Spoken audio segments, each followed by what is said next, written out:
Hello and welcome to the 2014 Frankfort-Franklin County Candidate Forum. It's for the general election on November the 4th. I'm Glenn Waldrop. Thank you so much for joining us, and this is an opportunity for you to hear from people that are vying to run for office to represent you in whatever race it may be. So take this opportunity to hear what the candidates have to say, make an informed decision, and go to the polls on November the 4th.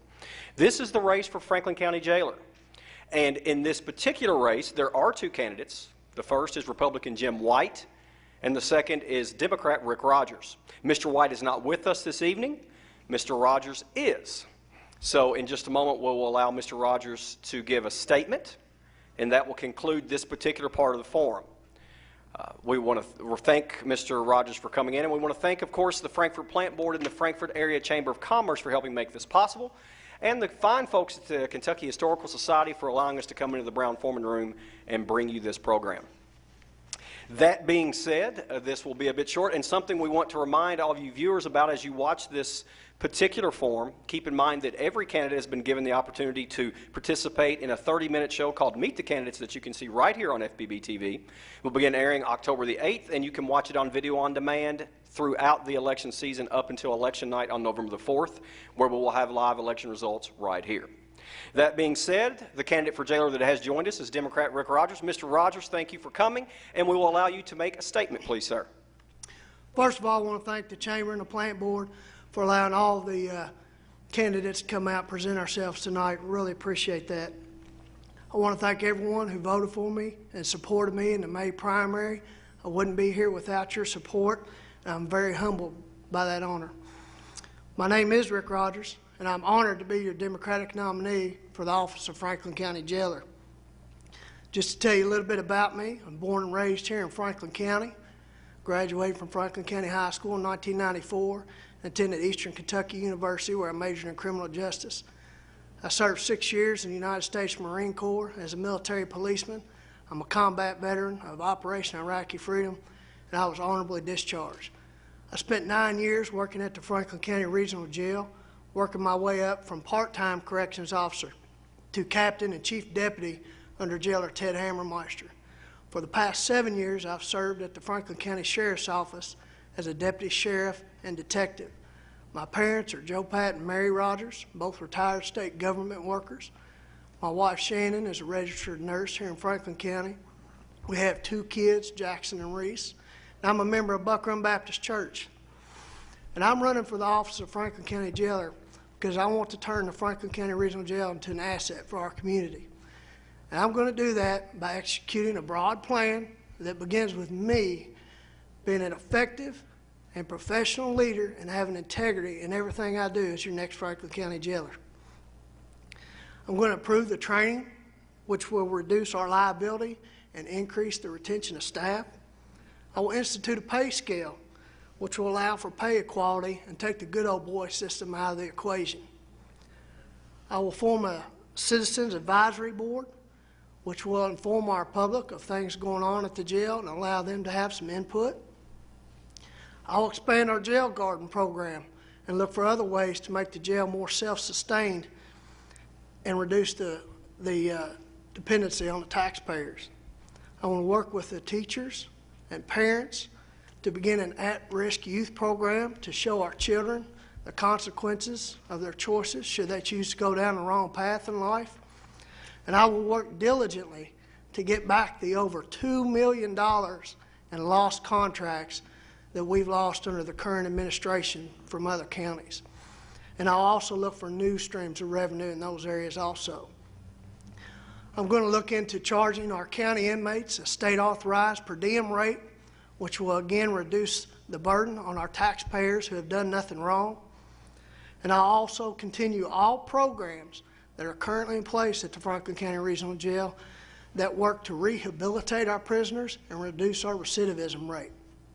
And in closing, I'd like to say that the Franklin County Regional Jail has a $3.8 million budget, which is the biggest portion of our county's budget.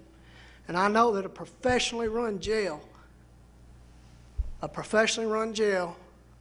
can be an asset to our community. And if elected as your next Franklin County Jailer, I will run a jail that Franklin County can be proud of again. I ask for your vote and support on Tuesday, November 4th. Thank you and God bless. Thank you, Mr. Rogers. Again, he is the Democratic candidate for Franklin County Jailer. The Republican candidate, Jim White, could not join us. That will conclude this portion of the candidate forum. We hope you'll watch all the shows here on FPB VOD. We would like to thank the Frankfort Plant Board and the Franklin County Area Chamber of Commerce for helping make this program possible, and the people here at the Kentucky Historical Society and the Kentucky History Center is a wonderful venue. They've allowed us to come into the Brown-Forman room, and we appreciate that. We thank you all for watching, and we urge you to get involved in this process, become educated, and go to the polls on November 4th and vote. And when you do, you can then watch live election results right here on FPB TV that evening beginning at 7 p.m. Thank you so much for watching. I'm Glenn Water, and we'll see you election night.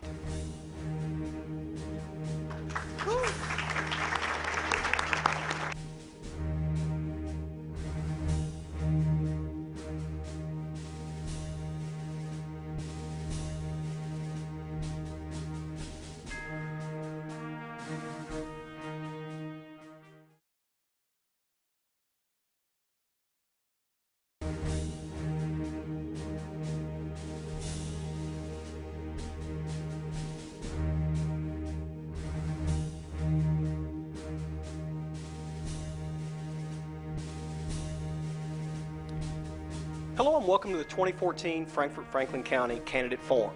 I'm Glenn Walder, and we want to thank the Frankfort Area Chamber of Commerce and the Frankfort Plant Board for making this possible, and the fine folks at the Kentucky Historical Society here in the Kentucky History Center and the Brown-Forman room for allowing us to come in and bring you this production. It's a community service that we take full advantage of. We hopefully will have an audience that does that as well. This will be an opportunity to hear from the two gentlemen running for Franklin County Sheriff. We have the Republican, Derek Napier, and the Democrat, Pat Melton. Gentlemen, thank you all so much for being a part of this. Thank you. As you know, this is your chance to hear from the candidates, make an informed decision, and go to the polls in the general election on November the 4th. We hope you will certainly do that, and we'll watch live election coverage right here on FPB TV that evening at 7 p.m. As we look at the forum, we need some folks to ask the questions, and we got two professionals to do just that. Our first is Mr. Tom Latek.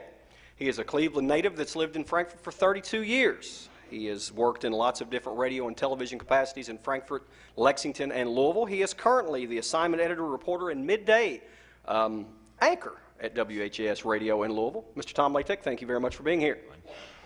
And Mr. Philip Case has worked at the State Journal since 1977, serving as Spectrum and Sports editor until July of this year when he became the editor. We welcome him to his new position and to be a part of this forum. He oversees the operation of the day-to-day operation of the newsroom, photography, features, sports news. He is the man over at the State Journal now, and we congratulate him on that. He's a 1969 graduate of Transylvania University, and before he came to Frankfort as a member of the State Journal staff, he worked at the Lexington Herald-Leader as a sports writer from 1969 to 1971. Mr. Philip Case, thank you very much for lending your talents to this event. Our two candidates will have an opportunity to do opening remarks. They're 1 minute each. When the question and answer portion starts, they get 45 seconds. These two candidates have two wild cards. They will display that wild card if they want to extend an answer or rebut a comment from their opponent. And keep in mind, gentlemen, those are 30 seconds in duration, and you only have two, so use them wisely. All right? So we'll get started here in just a moment, and we will do so with the beginning opening remarks. And, of course, we'll start with who's first on the ballot, and that is the Republican, Derek Napier. Mr. Napier, you have 1 minute. Thank you. I'm Derek Napier. I was born and raised in Franklin County. I'm married and have 4 little girls. I've been a police officer since 2003 with numerous special duty assignments. I've received the local VFW 2012 Police Officer of the Year Award, and I'm currently a K-9 handler and lieutenant. I've had numerous leadership classes and training, and I'm a proven leader. I believe that's what this office needs. Lack of leadership has attributed to the office going $172,000 over budget, the first ever FBI investigation into the office. A narcotics detective was indicted on 9 charges, including stealing close to $30,000 in cash and jewelry during the execution of search warrants. This deputy, even after he was found to have stolen money from the sheriff's office, was allowed to resign instead of being fired, which would allow him to be rehired into law enforcement. They executed a search warrant at the wrong home, deployed a distraction grenade, damaged property, and handcuffed the wrong person, and no one took responsibility for those things. And this will not happen on my watch. Thank you. Mr. Melton, 1 minute. Glenn, thank you. I'd like to thank the Chamber and also the Plant Board, also the Kentucky Historical Society for allowing us to be here today. I want to give thanks to the community for electing me as your sheriff. 4 years ago, we made our commitments, and we've honored those commitments, and we've worked hard. Coming from a law enforcement family and a law enforcement background, it's humbling right here and tonight especially to be your sheriff. We've worked hard for you. I've kept my commitments, and I'd like to ask you for your vote and your support again. We're going to keep working hard and keep doing the right thing for this community. Gentlemen, thank you so much, and now we'll begin. And did you all coin toss, arm wrestle, rock, paper, scissors? Who's going to go first? Mr. Case will go first, and you can direct it to either candidate. Once we start there, we'll try to alternate as we can. Mr. Case has the first question. Gentlemen, thank you for coming. Lieutenant Napier, you've mentioned some things that you see that have been shortcomings in Sheriff Melton's office. What specifically do you see that you would want to change if you are elected? Well, there's several things. First, we need to have a better working relationship with other local, state, and federal agencies. Law enforcement, it is expensive to provide that service, but I think there are some ways that we can cut that back and stay within budget. That needs to be a priority as well. And through accreditation, we can actually save thousands in police liability insurance and correct some of these other problems that I've listed. Next question, I guess, Mr. Latek, you can direct it to Sheriff Melton. All right. Mr. Melton, if you would, audit came out not too long ago. Not a clean audit. Can you kind of explain that and what changes you have made?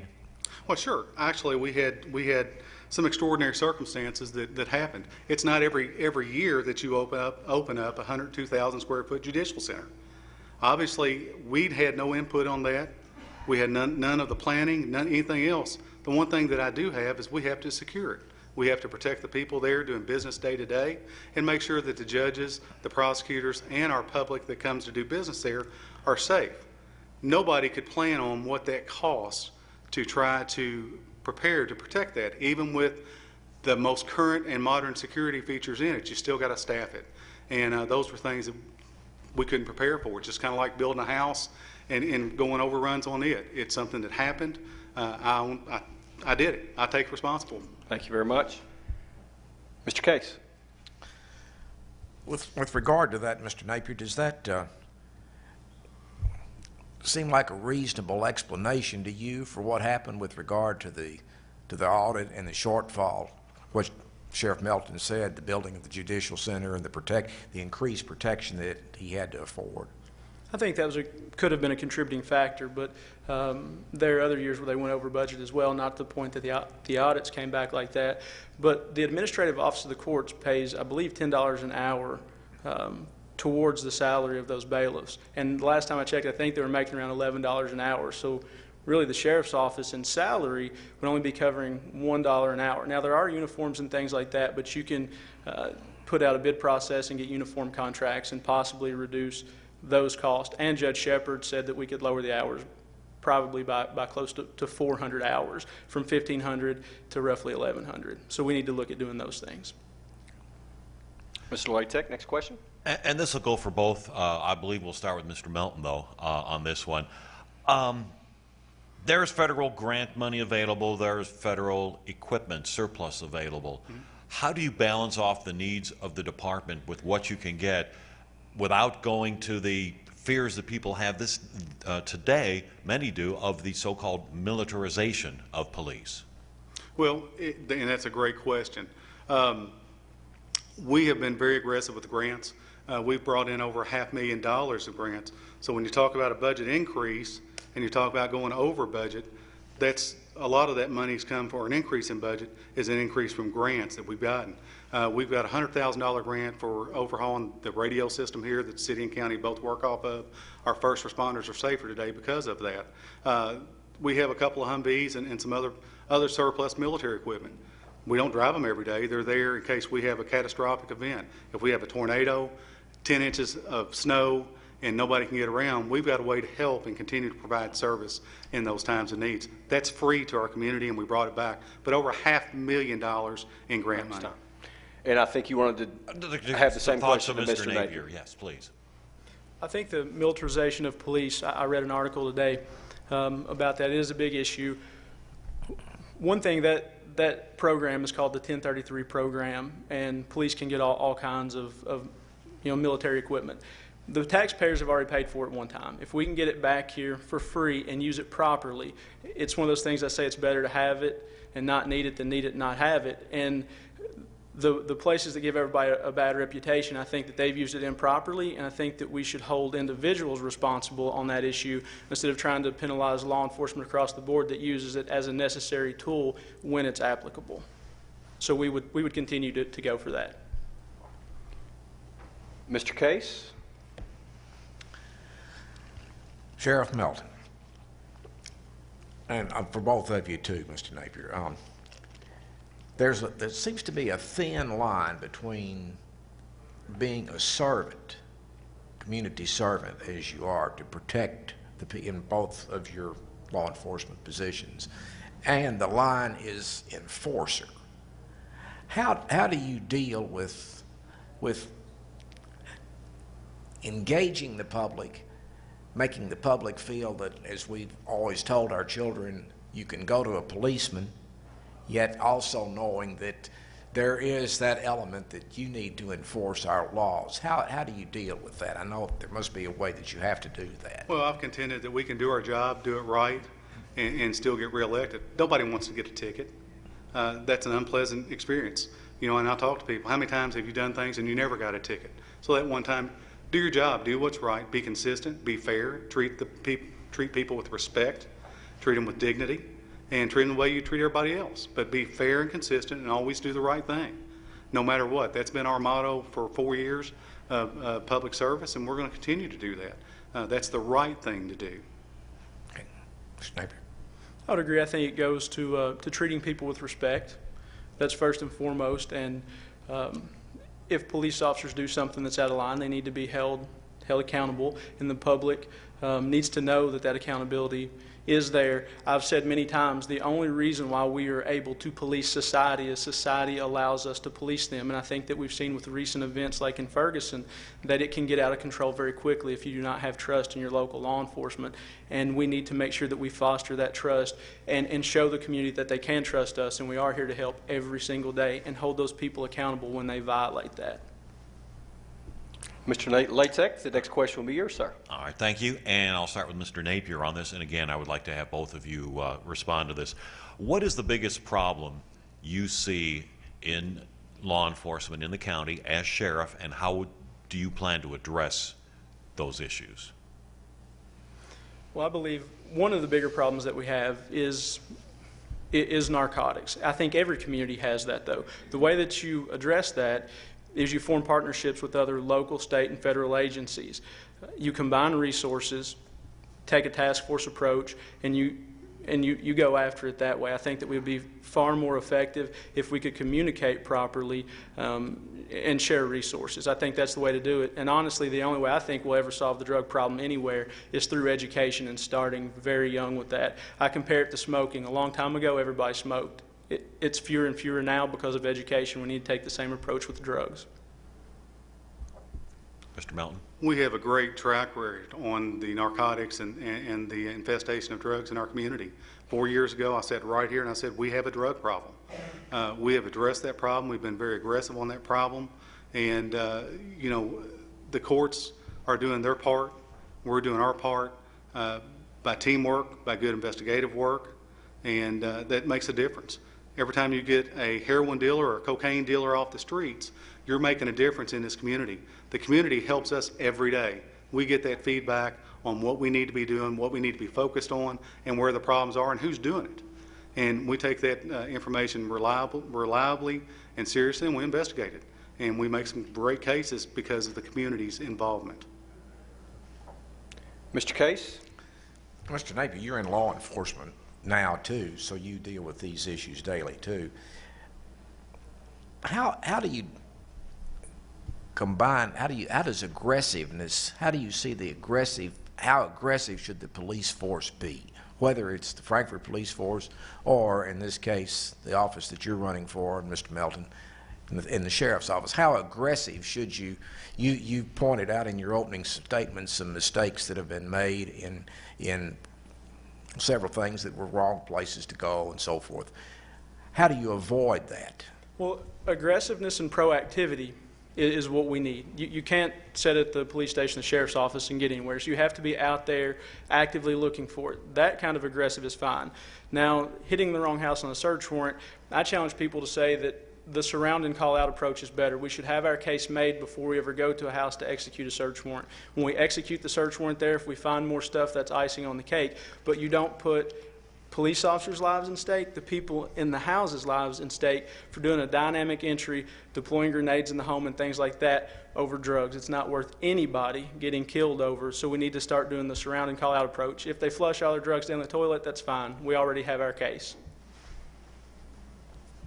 Follow up with that, Mr. Melton, that the same with the notion of the level of aggressiveness that your office and the level of visibility that your office has had. You mentioned a minute ago about the heroin problem that we all are just tragically aware of. Absolutely. How aggressive can you be too aggressive, I guess I'm asking. Well, there's always a point. There's always a limit that where you go and how you do it. My narcotics detectives worked for the DEA for over, I think, 7 years, 8 years experience there. Was the most proactive person over there. He is here. We've got a great detective. Occasionally people are human, mistakes are made. But when you're going after a convicted murderer who killed a man in a drug deal, you know he's armed, you know there's other things, you treat that person a little differently than somebody that you know is doing something. You know, there's different levels and depending on our threat matrix that we fill out for each operation, depends on the level of force that's used. Next question, Mr. You want to use your first wild card. Mr. Napier, 30 seconds. I just challenge that if it's a convicted murderer and you know that he may have weapons and he may shoot at the police, this is just another instance where the surround and call out is the proper approach. It's not worth any police officer getting killed, and he goes in and he fires at a police officer, which that happened in Frankfort a few years ago, not on a drug warrant, but we had police officers fired upon and we had to shoot and kill that person. And there's no amount of drugs in this county that's worth a police officer or anybody else losing their life over it. We have the case, go on and execute the search warrant as surround and call out. It's not worth it in that unless there's a hostage in there, and we'll take a different approach. Time there. And could I ask a follow-up on that, just as a point Yes, of clarification? Both of you use this term call out. What does that mean? You want me to answer it? No, that's fine. You can answer it. A surround and call out would pretty much be secure the area around it. Call out is challenge the home, whether PA, bullhorn, whatever else, deploy a phone inside the house. We can do those things and tell them to come out. We need them to come outside. We can deploy gas in the home. We can do whatever we need to do to force them out. At that point, it's a waiting game. We can wait there a week if that's what we need to do, because it's just not worth losing a life over that when our case should already be made before we show up to that house. Mr. Melton, do you want to add anything to that? That was sort of a definition. There will be a test at the end of the show, but is there anything you want to add to that? It's, different people and different agencies deploy different tactics. That doesn't mean they're right or wrong. It's using tactics. We can do things quick because of our chain of command and the involvement that we have in the sheriff's office and our sheriff's office family. But it's different tactics. To say one thing works here, it very well may. To say it won't work here, it's not. I'm not going to be critical of the way other agencies do business, because I'm not going to Monday morning quarterback what they do. Okay. We use different tactics, and that's the important part of it. Different agencies do different things and deploy different tactics, and that's what this is about. We didn't want to get off topic there, but I think that answered your question, Mr. Case. Yes, I just wanted clarification. Okay, very good. So that would now move us over to Mr. Latek for the next question, please.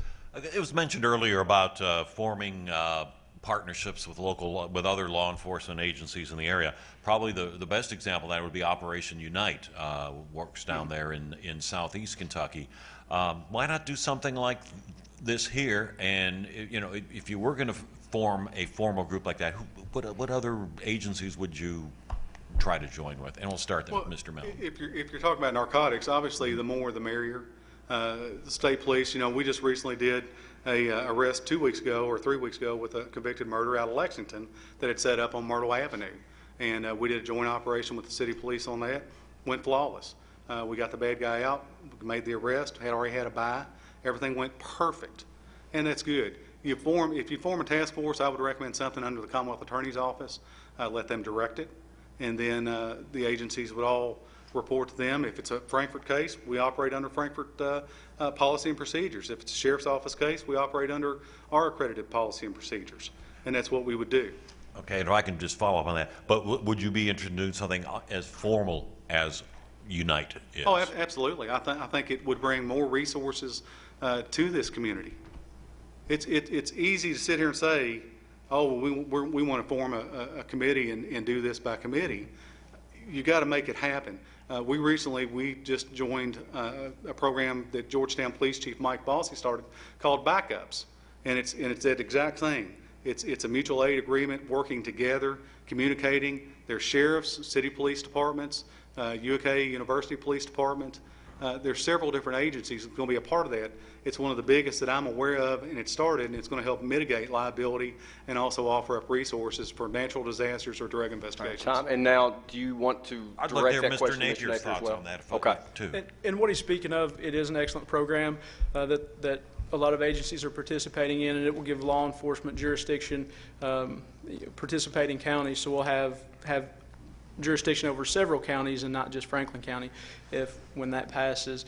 But we absolutely have to take a task force approach. We can combine resources and hit this thing harder in every community, because by creating a task force, you're sharing resources, funds, and manpower, and that helps everybody out. And let's not forget about the DEA in taking cases federal, where you can seize more property and get a good chunk of that property and those funds used in narcotics back into your office. All right, Mr. Case, I believe we're to you, sir. Yes. Mr. Napier, what's your top priority if you're elected on November the 4th? I believe accreditation would solve all those problems that I listed. It would solve money handling problems. It would solve the budget. It would solve some problems in policies and procedures and the way that things are done. So I would say number one is, if we get that agency accredited, then we're going to fix a whole lot of problems that I have stated through that process. So that'll be number one, and that'll cover a whole lot of things.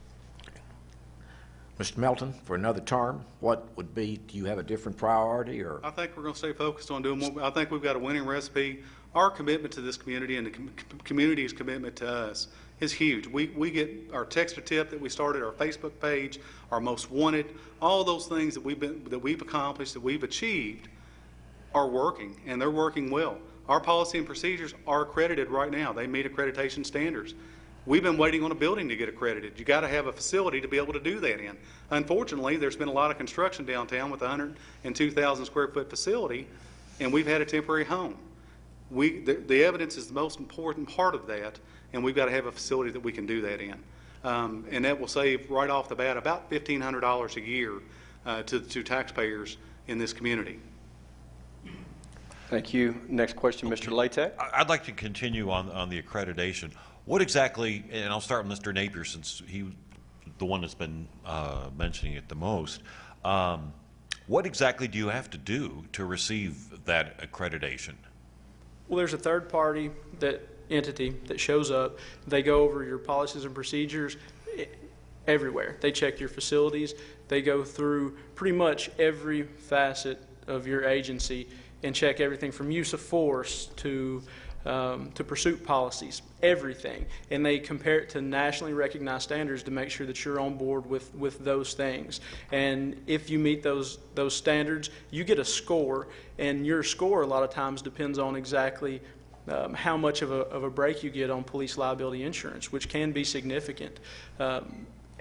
And then you have reduced liability in knowing that the standards that you're operating off of are nationally recognized. And that's nice when you go up into court and something is challenged. Time. Okay. Is Frankfurt Police a member of the Frankfurt Police Department accredited? Yes, sir. Okay. Mr. Case? Or did you want the same question? Well, I was going to say, directed to if Mr. Melton wanted to comment, I'd like to hear his thoughts. Yeah, accreditation is done through the Kentucky Association of Chiefs of Police. There are right now 12 sheriff's offices accredited across our Commonwealth. And basically what accreditation means in layman's terms for everybody is, accreditation is the way you handle your evidence, the way you document your reports, the way it documents everything and covers all that. It's the minimum standards of the way you operate and the way you do business. The policy and procedures is about 75% of that. The evidence is the other big chunk of that when you meet accreditation standards. But you've got to have certain things in place in a facility to be able to do that. And according to CAECO, accreditation will save about $1,500 a year right now for Franklin County Sheriff's Office and Franklin County Fiscal Court. Mr. Case, we have time for 2 more questions, so this will be your last opportunity to ask a question of our candidates. Mr. Napier, what decisions that have been made by the sheriff would you have made differently, and why? Well, there's several. First, $172,000 over budget. We can't do that. If we have to cut somewhere, we just have to cut it. If the money's not there, it's not there. They took all the excess fees back, and that's where it should have stopped. But now the county is $36,552, even over that they're trying to figure out how they're going to pay for. So we would have to do that. I think that we wouldn't have let the relationships with other agencies erode like they have. We would have stayed on top of that. And it's just a different philosophy and fundamental policing on agencies' differences on how they think things should be done, and that's why we've had that erosion. And I think that we could definitely fix that fairly easily by getting on the same sheet of music. Tom, and 30 seconds for a reply to that, sir. Thanks, Glenn. Obviously in budgeting and working budgets, the budget was $37,000 over, and it was because of uniforms and vehicle maintenance. Where it's easy to come up with all these things when you don't have the facts. I have the facts. It was $37,000, and it was due to a 102,000 square foot facility. Those things, it's easy to say and try to scare people. The facts show that for themselves. We have managed the money, and we've managed it. We've turned over $180,000 in over 4 years to the Franklin County Fiscal Court. That's time, and you will use your final wild card here. Mr. Sheriff Napier. Clark returned $552,000 to fiscal court over 4 years. So there's a big difference there. And if you watch the fiscal court meeting on September 11th, you'll see that the uniforms, they said we gave you another $20,000 and you only spent $23,000. That's only $3,000 of that $37,000. So there's a whole lot of money that's not covered under uniforms that's left right there. With that, we have time for one final question. Mr. Latek, it is your floor. Right, thank you. You mentioned seized property, especially when the DEA takes a case. Isn't it kind of unconstitutional that people aren't convicted, yet their property, their money, what have you, is seized before conviction? And they never get it back? That's directed to... I want to hear from both. Mr. Napier, we'll start with you. All right. Well, the money, when it's seized, it's held. We don't get to use it. We don't get to keep it. It's held until the case is adjudicated. If they say give the money back, you give the money back. You know, I have some examples in this folder where the court system said you're going to return the money, and the money was returned. That's part of it. There are other times that they say everything's fine, these assets were used or obtained while drug trafficking or other crimes, so we're going to award those to the office. And there's some other fees that come out of that. The Commonwealth Attorney's Office, if they're the ones handling it, gets a section of that. But the money isn't necessarily seized and kept and we start using it at that point. It's held until all this stuff is adjudicated. Time. Mr. Melton. Once the case is adjudicated, the Commonwealth Attorney gets 15% of that money, and then Sheriff's Office keeps 85% of that money. It's held for safekeeping, it's counted, and it's logged. Right now, the Sheriff's Office has over 8,000 items of evidence in its inventory right now. Part of the money, the seizures, once the case is adjudicated, then the courts decide and the attorneys decide if that 85% comes to the Sheriff's Office or if it goes back to the suspect. If you've got a drug dealer who's making thousands of dollars, that's how you hurt them. That's how you make them go away, is if you take their stuff. We've taken cars right now. I've got detectives driving seized vehicles that's free to the taxpayers. The taxpayers don't have to buy cars for the detectives because we're using seized vehicles right now. The money that equips those vehicles are paid for out of asset forfeiture. That is time, and that is the conclusion of the Q&A portion. Mr. Latek, Mr. Case, thank you all very much for your participation. And now the candidates get 1 minute to close, to make a closing statement. We started with Mr. Napier, so we'll start the closing portion with Mr. Melton. You have 1 minute, sir. Glenn, thank you. Again, I want to thank you guys for hosting today and having us here. I'm going to keep my commitments again like I did 4 years ago. We kept our commitments. We're working hard. We're going to continue to work hard for this community and continue our community partnerships and be innovative with our text-a-tip and our Facebook page, our Sheriff's Most Wanted, and those types of things. I humbly ask for your vote and your support on Tuesday, November 4th. Thank you, sir. Mr. Napier, 1 minute. Once again, thank you all for having us here. I appreciate this opportunity. I've been a police officer since I was 21 years old. Like I said, I was born and raised in this community, and I think we would all agree that we all want a safer community. But I think we would also all agree that we want our elected officials to be responsible with our tax dollars. As sheriff, we'll have a first-class agency that stays within budget. We'll work hard to form relationships with other local, state, and federal agencies to make sure that we are making this community a safer place. And we will get it accredited, which will save that money that I talked about before. I have the motivation and determination to lead the sheriff's office in a new direction. We have a commitment to the community to keep them safe. We'll go after the drugs. We'll do all those law enforcement things we're currently doing now. We'll just do it within budget. I've always been a hard worker, and as sheriff, I will continue to work hard for the citizens of Franklin County. I have proven leadership, integrity, and fiscal responsibility, and that's why I'm asking for your vote on November 4th. Thank you. Gentlemen, thank you both very much for your participation. Thank you to the Kentucky Historical Society here, the beautiful Kentucky History Center in the Brown-Forman Room for allowing us to come in and bring you this program. Mr. Latek, Mr. Case, thank you so much for your insightful questions. The Frankfort Area Chamber of Commerce and the Frankfort Plant Board made this possible. We want to thank them for doing so. We urge you to take this information, become an informed voter, and go to the polls on November the 4th. As a matter of fact, you can watch these candidates and all the candidates running for office, not only in this race on video on demand, but also on our Meet the Candidates, where they have 30 minutes to talk to you, the potential voter of Frankfort and Franklin County. We ask you to watch live election coverage. Find out the results right here on FEBT at 7 p.m. on election night. For everyone at the Frankfort Plant Board, the Frankfort Area Chamber of Commerce, I'm Glenn Waltrip. Thank you so much for watching, and we'll see you on election night, November 4th.